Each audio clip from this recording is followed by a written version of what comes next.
करीब करीब 24 साल से नीतीश बाबू के साथ रहा। आदरणीय प्रधानमंत्री के साथ मैं 1 साल काम किया हूँ, तो मैंने तो दोनों को देखा है जी।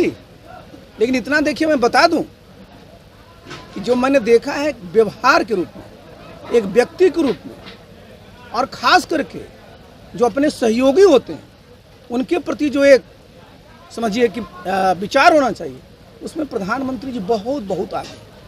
और देखिए, प्रेम की बात नहीं है, काम करने की। मैंने बताया ना, मैंने साल भर स्टील मिनिस्ट्री का काम किया। जिस प्रकार से सहयोग मिलना चाहिए पूरा सहयोग मिला, मुझे काम करने में मजा आया। और साहब कभी भी किसी प्रकार का दबाव मेरे ऊपर नहीं, किसी तरह की और बात नहीं। और यहाँ मैं क्या देख रहा हूँ जी, किस तरह की बात हो रही है, ऐसे थोड़े होता है जी। देखिए, आप क्या चाहते हैं कि जो संसदीय परंपरा है उसमें जो एक वैल्यू सिस्टम है वो एक होना चाहिए ना भाई। पहले मैंने बताया ना कि बिहार के लोग नीतीश बाबू किस लिए वोट दिए हैं, कि भाई एक पढ़ा लिखा अच्छा व्यक्ति है, ठीक भाषण देते हैं, लोगों के साथ अच्छा व्यवहार करते हैं। और क्या भाषा हो गई है साहब, इधर अगर आपने देखा होगा पिछले 2 महीने में क्या भाषा हो गई है साहब, पूरी तरह से उनकी भाषा भ्रष्ट हो चुकी है। तो इसमें देखिए, मेरी चिंता क्या है कि ये दिखाता है कि उनका आत्मविश्वास अंदर से हिल चुका है। और देखिए, ये बढ़िया मुझे देखने को लगा इधर क्या हो रहा है कि मुख्यमंत्री जी और उप मुख्यमंत्री जी जो हमारे सरकारी सेवा में आ रहे हैं उनको नियुक्ति पत्र बांट रहे हैं। जरा इस चीज को समझिए आप लोग, जरा किसका बांट रहे हैं, तो अमीन का बांट रहे हैं। माने ये जितने इस चीज को समझना जरूरी होता है कि राज्य सरकार में पूरा का पूरा जो एग्जीक्यूटिव पावर होता है गवर्नर के होता है। जल जमाव हो रहा है, पहली बार बिहार में क्यों इतना डेंगू के केस हो रहे हैं जी, फिर से मलेरिया का क्यों आ रहा है, इसका यही एक कारण है कि जो जल नल की व्यवस्था आपने जिस प्रकार से की थी वो ठीक से हुआ नहीं। अरे मजा तो ये लोग मारे हैं, लेकिन ये सही बात है कि मैं जहाँ भी रहता हूँ, जिसके साथ भी काम करता हूँ पूरी ईमानदारी से, और मैं कभी चूड़ा नहीं भुगता हूँ। और एक बात आप समझ लीजिए कि यहाँ तो यात्रा तरह तरह के लोग करते रहते हैं। यात्रा से अगर वोट मिलना रहता ना जी, तो मैं किसी का नाम नहीं लूँगा, कितने बार तरह तरह के लोग यात्रा कर रहे हैं। बनी आया हूँ, और यहाँ जितने हमारे पुराने साथी सब हैं, नए साथी हैं, उन लोगों की इच्छा थी भाई यहाँ क्षेत्र में आया जाए और लोगों से संपर्क स्थापित किया जाए, तो उसी क्रम में हम लोग यहाँ आए हुए हैं। 2024 का जो चुनाव देख रहे हैं लोकसभा का, उसमें आपकी भूमिका क्या रहेगी? अभी तो 2024 बहुत दिन है जी। अभी तो देखिए 2024 में काफ़ी समय है। और मैं तो इतना ही कहूँगा कि देखिए, मैं तो भी हमारे साथी हैं, सबसे संवाद कर रहे हैं और लोगों का मूड देख रहे हैं, तो एक चीज़ तो बहुत स्पष्ट दिखता है। सर, आप जदयू में थे, जदयू से बाहर निकलने का क्या उद्देश्य? बहुत सीधा था। देखिए, आप इस चीज़ को जानते हैं कि 2020 में बिहार की जनता ने एनडीए को वोट दिया था, और एनडीए के नेता नीतीश बाबू थे।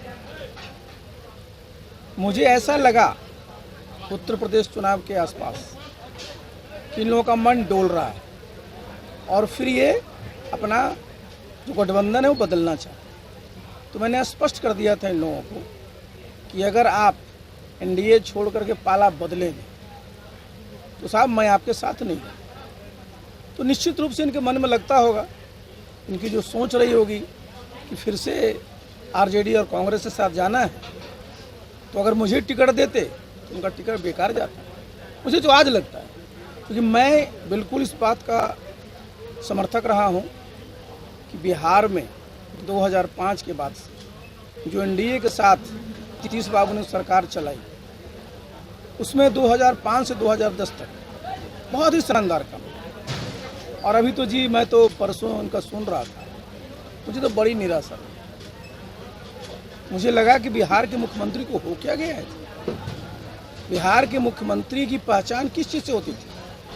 उनकी भाषा से, उनकी बोलचाल से, उनके भाव भंगिमा से, उनका बॉडी लैंग्वेज से, दूसरों को सम्मान देने के। लेकिन आपने देखा परसों, भाई मुझे तो जो पहले तुम ताम किए वो तो कोई बात नहीं है, लेकिन देश के प्रधानमंत्री, देश के गृहमंत्री के साथ किस तरह की बात कर रहे हैं। लोकतंत्र में जरा देखिए, मर्यादा सबसे महत्वपूर्ण है।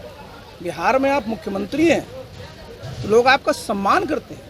आदरणीय नरेंद्र मोदी जी देश के प्रधानमंत्री हैं, पूरा देश उनका सम्मान करता है। प्रधानमंत्री की संस्था है ना, एक व्यक्ति नहीं है। आदरणीय अमित शाह जी गृह मंत्री हैं, पूरा देश उनका सम्मान करता है। और संसदीय जो परंपरा है उसमें वो चुन करके वहाँ आए और तब वो आपके देश का नेतृत्व करते हैं। और देखिए कितना अच्छा नेतृत्व किया। आज दुनिया में देखिए, आप सब जानते हैं, मीडिया के साथी, कि अभी जब सर्वे हुआ था जी नवंबर 2021 में भी, बाद में भी हुआ था 22 में, अभी हाल में आपने देखा होगा कि मोस्ट पॉपुलर प्रधानमंत्री में आया किनका नाम? नरेंद्र मोदी जी। और सर्वे कौन कर रहा था? कोई भारतीय जनता पार्टी एजेंसी थी? नहीं, ये अंतर्राष्ट्रीय था। और देखिए सम्मान, आज आप देखिए हमारा हिंदुस्तान जी आदरणीय नरेंद्र मोदी जी के नेतृत्व में दुनिया का 5वीं अर्थव्यवस्था हो गई। तो भाई आपको तो सम्मान करना चाहिए ना। और इतना ही नहीं, आप याद करिए 3-4 महीना पहले ही प्रधानमंत्री जी ने नीतीश बाबू के लिए क्या कहा था कि भाई जो समाजवादी लोग बचे हैं उनमें इनकी एक पहचान, एक सम्मान की बात होती है। और आप क्या कर रहे हैं साहब? किस तरह की भाषा यूज कर रहे हैं? देखिए ये लोकतंत्र के लिए अच्छा नहीं है। सम्मान, और देखिए व्यक्ति का सम्मान नहीं होता है, ये पद का भी होता है सम्मान। और प्रधानमंत्री हमारे देश का प्रधानमंत्री होता है, गृह मंत्री देश का गृह मंत्री होता है।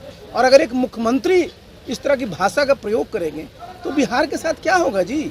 मुझे तो ऐसा लगा कि भाई ये पूरा निराश हो चुके हैं, हताश हैं, थक गए हैं। और इसलिए इनका जो अंदर का जो गुबार है वो गुस्से के रूप में प्रकटित होता है।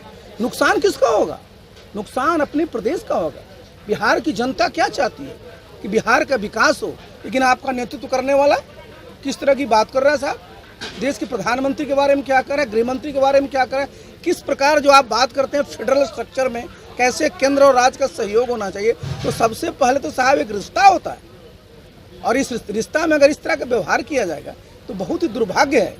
और ये अपने प्रदेश के लिए तो और भी दुर्भाग्य, जो इस तरह की बात प्रधानमंत्री के लिए कर सकते हैं साहब, तो सोच सकते हैं औरों के साथ क्या व्यवहार होगा। और ये देखिए मैंने बताया आपको, ये इनका फ्रस्ट्रेशन का परिचय है। आपका जो ये प्रेम भाजपा के प्रति दिखाई दे रहा है, क्या लगता है? प्रेम की बात नहीं, देखिए मैं बहुत स्पष्ट करता हूँ, आपने बच्चे से बात कही।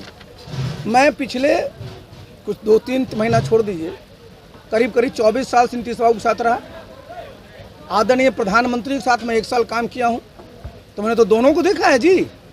लेकिन इतना देखिए मैं बता दूं कि जो मैंने देखा है व्यवहार के रूप में, एक व्यक्ति के रूप में, और ख़ास करके जो अपने सहयोगी होते हैं उनके प्रति जो एक समझिए कि विचार होना चाहिए, उसमें प्रधानमंत्री जी बहुत आगे। और देखिए प्रेम की बात नहीं है, काम करने की। मैंने बताया ना, मैंने साल भर स्टील मिनिस्ट्री का काम किया। जिस प्रकार से सहयोग मिलना चाहिए पूरा सहयोग मिला, मुझे काम करने में मजा आया। और साहब कभी भी किसी प्रकार का दबाव मेरे ऊपर नहीं, किसी तरह की और बात नहीं। और यहाँ मैं क्या देख रहा हूँ जी, किस तरह की बात हो रही है, ऐसे थोड़े होता है जी। देखिए आप क्या चाहते हैं कि जो संसदीय परंपरा है उसमें जो एक वैल्यू सिस्टम है वो एक होना चाहिए ना भाई। पहले मैंने बताया ना कि बिहार के लोग नीतीश बाबू किस लिए वोट दिए कि भाई एक पढ़ा लिखा अच्छा व्यक्ति है, ठीक भाषण देते हैं, लोगों के साथ अच्छा व्यवहार करते हैं। और क्या भाषा हो गई है साहब, इधर अगर आपने देखा होगा पिछले 2 महीने में क्या भाषा हो गई है साहब, पूरी तरह से उनकी भाषा भ्रष्ट हो चुकी है। तो इसमें देखिए मेरी चिंता क्या है कि ये दिखाता है कि उनका आत्मविश्वास अंदर से हिल चुका है। और देखिए ये हिलता कैसे है, जब आपको अपने काम में मन नहीं लगता है, क्योंकि आप कुछ और सोचते हैं। इनके मन में बराबर वो प्रधानमंत्री का घूमते रहता है। आप जरा सोचिए जी कितनी बड़ी विडंबना है, जो प्रधानमंत्री हैं उनके बारे किस प्रकार के शब्दों का उपयोग करते हैं। और आप तो अभी प्रधानमंत्री के उम्मीदवार बनने के लिए घूम रहे हैं। तो जरा समझिए जिस पद के लिए आप घूम रहे हैं उसका तो कम से कम प्रतिष्ठा रखिए। बिहार में महागठबंधन की सरकार का भविष्य कैसा दिखता है? देखिए इनका भविष्य तो सामने दिख रहा है जी। आप किसी उस पर ले लीजिए, सबसे पहले आइए जो सबसे बड़ी चीज़ होती है कानून व्यवस्था। आप देख रहे हैं ना रोज क्या से क्या हाल हो रहा है साहब, किस प्रकार की व्यवस्था हो रही है। और एक बड़ा बढ़िया मुझे देखने को लगा इधर क्या हो रहा है कि मुख्यमंत्री जी और उप मुख्यमंत्री जी जो हमारे सरकारी सेवा में आ रहे हैं उनको नियुक्ति पत्र बांट रहे हैं। जरा इस चीज़ को समझिए आप लोग, जरा किसका बांट रहे हैं, तो अमीन का बांट रहे हैं। माने जितने इस चीज़ को समझना जरूरी होता है कि राज्य सरकार में पूरा का पूरा जो एग्जीक्यूटिव पावर होता है गवर्नर के होता है, और गवर्नर के नाम पर सारे के सारे काम होते हैं। जरा बता दें मुख्यमंत्री जी और उप मुख्यमंत्री जी कि बिहार में कौन सा कानून है, किस एक्ट के तहत उन लोगों को नियुक्ति पत्र बांट रहे हैं। हम IAS में आए थे, राष्ट्रपति जी की तरफ से वो नियुक्ति होती थी, तो क्या राष्ट्रपति जी हम लोगों को दिए थे अपॉइंटमेंट लेटर? अरे देखिए साहब, हर एक की व्यवस्था होती है। कोई जो हमारा कर्मचारी होता है जिला स्तर का होता है, कोई कर्मचारी जो होता है वो राज्य स्तर का होता है। तो आपको आपकी पॉलिसी बनानी होती है। आप क्या दिखाना चाहते हैं? कोई अमेरिका है जी? अमेरिका में स्पॉइल सिस्टम होता है कि जब राष्ट्रपति आता है तो उसके लोग आते हैं, वो जाता चला जाता है। अपने वो सिस्टम नहीं है। अपने यहाँ देखिए आप नियुक्ति कैसे करते हैं, आप वैकेंसी निकालते हैं, बच्चे हमारे अप्लाई करते हैं, मेरिट पर सिलेक्शन और उसकी व्यवस्था है, और आप बांट रहे हैं। क्या मतलब है? आप क्या समझते हैं कि आप दे रहे हैं? अरे साहब, ये उस बच्चे का जो पूरा का जो मेरिट है उसका अपमान है। और साथ ही साथ जो व्यवस्था किस प्रकार की है बताया ना मैंने कि बता दें किस कानून के तहत। और मैं रोज सुनता हूँ, कोई कहता है 10 लाख नौकरी देंगे, कोई कहता है 20 लाख नौकरी देंगे। श्रीमान जी, अपने प्रदेश की वित्तीय व्यवस्था क्या है? एकदम हालत खराब है। क्या अपना इंटरनल रिसोर्स है जो बताइए? जो एक एक्साइज से आता था वो भी बंद कर दिया। आपके पास क्या है? रजिस्ट्रेशन ही तो बचा घुमा फिरा करके। बाकी क्या FRBM में बाहर से लोन लीजिएगा, केंद्र सरकार से पैसा लीजिएगा। तो आप जो बोल रहे हैं कितना लाख नौकरी देंगे, तो पहले पद क्रिएट किए हैं, उसमें से कितने पैसे लगेंगे, उसकी व्यवस्था क्या होगी, कुछ किया है? और बिहार की आज की तारीख में जो फाइनेंशियल स्टेटस है, मैं तो मांग करता हूँ मुख्यमंत्री जी से, ये हर एक चीज़ में व्हाइट पेपर की बात करते हैं। रेल मंत्री बने थे, व्हाइट पेपर निकालते हैं। बिहार का जो आज फाइनेंशियल स्टेटस है उस पर एक जरा व्हाइट पेपर लाएं और बताएं कि भाई कहाँ गुंजाइश बनती है इस तरह की। देखिए बिहार की हालत क्या है साहब, यहाँ जो निवेश आना चाहिए सिर्फ सरकारी निवेश से काम चलेगा। यहाँ निजी निवेश कुछ आ ही नहीं रहा, क्योंकि आप माहौल नहीं बना रहे। हमारे बिहार के बच्चे अभी भी बाहर काम करते हैं क्योंकि वहाँ निवेश हो रहा है। आप कहें सरकार में क्या होता है, कह देंगे अस्पताल बना देंगे, अस्पताल की बिल्डिंग बन रही है साहब, वहाँ पर डॉक्टर क्या है, आपके पैरामेडिक्स क्या है, नर्सेज क्या है, सुविधाएं क्या है। तो शिक्षा का वही हाल है, स्वास्थ्य का वही हाल है। और रोड का जरा जाइए, जरा मैं तो घूम रहा हूँ, 2 साल कोरोना के चलते कोई मेंटेनेंस नहीं हुआ। अब आप इन लोगों के पास फंड नहीं है, जो जितने ग्रामीण सड़कें हैं जो गांव को जोड़ती है, एक बार जुट गया है, सबकी हालत खराब हो गई। बिजली में फिर से कटौती होनी शुरू हो गई। और बताइए जरा, हम लोग को जानते हैं बिहार के बिजली मंत्री कई महीने से बीमार हैं, अस्पताल में है, कौन देख रहा है बिजली विभाग को? अब कटौती शुरू हो गई। अब पानी का हाल, नल का जल का हाल तो आप सब जान रहे हैं। टोटी लगा हुआ है तो जब पानी नहीं आ रहा, अगर टोटी पानी आ भी रहा तो खुला हुआ है, पूरा का पूरा गांव में वो जल जमाव हो रहा। पहली बार बिहार में क्यों इतना डेंगू के केस हो रहे हैं जी? फिर से मलेरिया का क्यों आ रहा है? इसका यही एक कारण है कि जो जल नल की व्यवस्था आपने जिस प्रकार से की थी वो ठीक से हुआ नहीं। और स्वास्थ्य पर भी जो ध्यान है, क्या आप सब देख रहे हैं इस चीज़ को? तो क्यों है?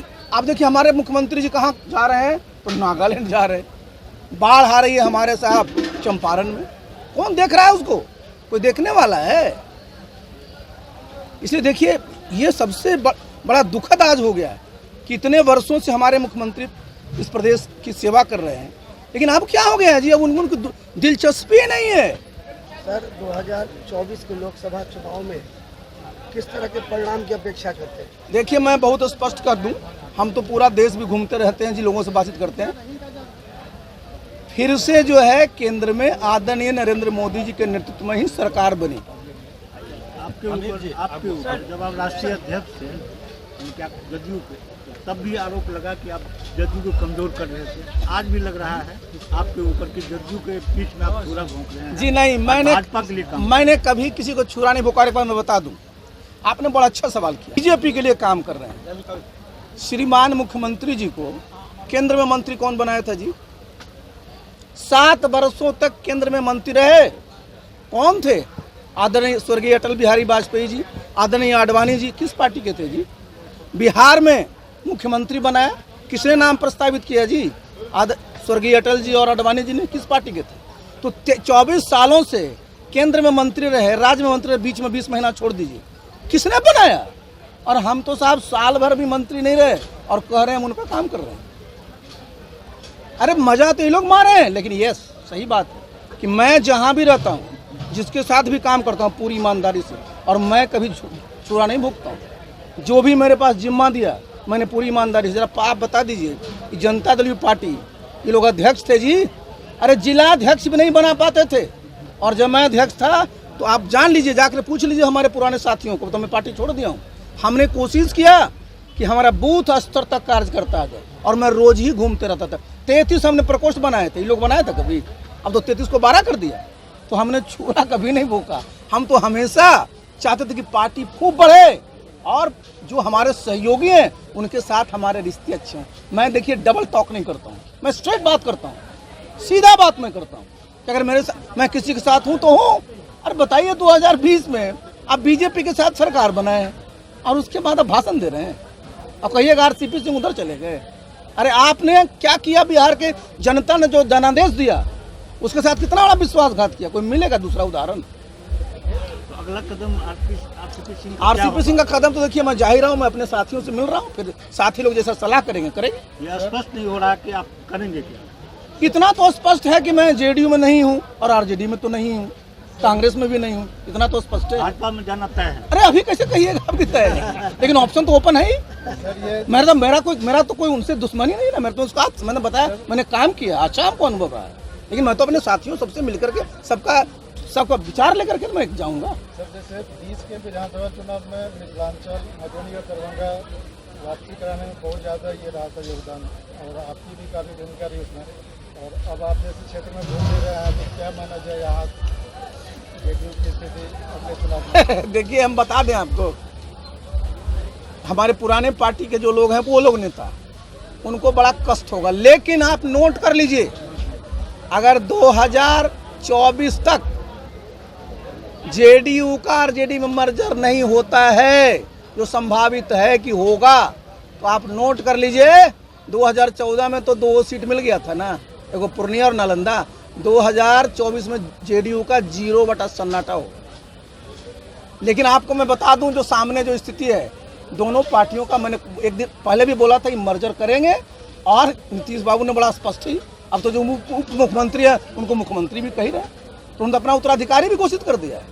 तो देखिए 2024 में स्पष्ट है कि अगर अकेले जेडीयू उसमें लड़ी, इनका कुछ नहीं मिलने वाला। इसमें आपको संशय नहीं लगता, एक तरफ 7 पार्टी 70% वोट, एक तरफ 30%? राजनीति में सुनिए 2 + 2 कभी 4 नहीं होता है जी, समझे ना, 2 + 2 कभी कभी 0 भी हो जाएगा, और 2 + 2 कभी 22 भी हो जाएगा। इसलिए जो इसी गुमान में फूले हुए हैं। अरे जनता ने दिया था वोट किसके साथ काम करने का, अब बहुत स्पष्ट तरह से किस तरह से लोगों ने किया था, और अब 7 का 17 हो जाएगा तो होगा क्या? बड़ा अच्छा आपने कहा, जब 7 पार्टियों के साथ लड़ेंगे तो श्रीमान जी के कोटे में 10 सीट आएगा, कितने सीट जीतेंगे? तो जो इनका नारा लग रहा है कि भाई प्रधानमंत्री कैसे होगा जी? देखिए एक बात जब बता दें, जनता से नीतीश बाबू पूरी तरह से कट चुके हैं, मैं बता दूं स्पष्ट, क्योंकि मैं तो बोलता भी रहता था। मैं आपको एक मैं पॉलिसी बता दूं, मैंने कई पहले शराबबंदी पर बोल दिया तो मैं दोबारा नहीं करूंगा। एक इनकी योजना किस चीज की है? नीरा। बताइए साहब, मैं तो गांव में पैदा लिया, मैं गांव से पढ़ा, गांव से निकल के मैं IAS बना, फिर मैं गाँव में रहता हूँ। हम लोग को तो बहुत तार के पेड़ है, मैं बचपन से देखता रहा हूँ कि जो भी उस समाज के लोग हैं जो तारी उतारते हैं, वो दिन भर में गर्मी में 3 बार उतारते थे, मॉर्निंग में, दोपहर में, शाम में। ये कहते हैं कि नीरा जो है सूर्योदय के पहले जो निकल गया ताड़ी, वो तो नीरा है। तब बताइए जो हमारा उस समाज का लोग जो ताड़ी पेड़ पर चढ़ता है 12 बजे रात से चढ़ना शुरू करेगा? क्या प्रैक्टिकल सोच है, क्या सोच है? जानते नहीं, जमीन से कटे हुए हैं, और उसके चलते क्या हुआ, उस समाज के लोग अब कि नीरा बेच रहा है। कैसे नीरा हो सकता है जी? हो ही नहीं सकता। जब बात आ रहे हैं कि सूर्य की किरण पड़ेगी तो बेकार हो जाएगा, तो कौन चढ़ेगा उसके पहले? लेकिन जरा सोचिए कि नीरा, और लोग समझाने वाले जिस तरह के लोग समझा दिए, और कितने लोगों पर कार्रवाई हुई, कितने उस परिवार के लोग सब जेल में पड़े हुए, उनके घर पर रोज रेड होता है। ये कोई अच्छी चीज़ है क्या? और एक तो और सुन रहे थे, बड़ा अच्छा लोग कह रहे थे कि अब आ रहा है कि जो शराब पीता है जिसका सजा होगा उसका फोटो लगाया जाएगा, उनने मारा है। अब बताइए साहब, तो तब तो आप जरा सोचिए, आपने कानून बनाया, उस कानून के तहत उसको सजा मिल गई, उसके बाद आप फिर उसको बेइज्जत करने जा रहे हैं वहाँ। तो लगाइए, कितने लोग खैनी खाते हैं वही छापिए लोगों को, अपने लगाए रहे, मैं खैनी खाता हूँ, मैं गुटखा खाता हूँ, लगाए लोग अपने उसमें। अरे खान पान पर जरा एक लेवल तक ही सब करना चाहिए, समझे ना, और चीज़ों पर ध्यान दीजिए। इस सबसे हट कर एक अलग सवाल मेरा है। अभी राहुल गांधी दक्षिण भारत का यात्रा कर, भारत जोड़ो यात्रा, जिससे भाजपा में, क्योंकि उस दल से आप जुड़े नहीं हैं आप, लेकिन काफ़ी आप अनुभव रखते हैं, भारी समर्थन उनको मिलेगा, भाजपा में घबराहट है, इस पर आप क्या कहेंगे? देखिए, हमको नहीं लगता उनको घबराने की कोई ज़रूरत है। देखिए, एक बात बता दूँ, देखिए आप जरा पूरा का पूरा कांग्रेस पार्टी को देख लीजिए। जो 18 से 85 की कांग्रेस है वो नहीं है, 1947 वाला भी कांग्रेस नहीं है, वो है। और एक बात आप समझ लीजिए कि यहाँ तो यात्रा तरह तरह के लोग करते रहते हैं। यात्रा से अगर वोट मिलना रहता ना जी, तो मैं किसी का नाम नहीं लूँगा, कितने बार तरह तरह के लोग यात्रा कर रहे हैं। देखिए, सबसे बड़ी चीज़ क्या है कि जिनका आप नाम ले रहे हैं वो देश के सामने एक वैकल्पिक क्या व्यवस्था दे रहे हैं। सबसे बड़ी चीज़ ये होगी ना कि आप अपना चाह रहे हैं कि मैं देश में बदलाव हो, ठीक है, लोकतंत्र में बदलाव होना चाहिए, सबका यह होता है, लेकिन आप ये बताइए कि आप देश में